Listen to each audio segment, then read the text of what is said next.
In which case number of molecules of water maximum 80 milliliters of water, 10 to the power minus 3 moles of water, 0.00224 liter of water vapors at 1 atm and 273 Kelvin, or 0.18 gram of water.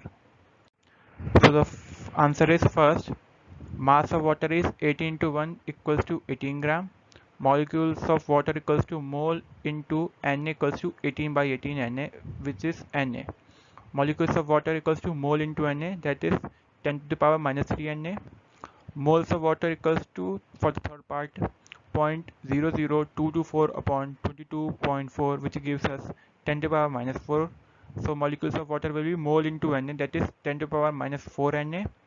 And molecules of water equals to mole into Na, which is 0.18 by 18 Na, which gives us 10 to the power minus 2 Na. So as we can see, answer for the first part is maximum.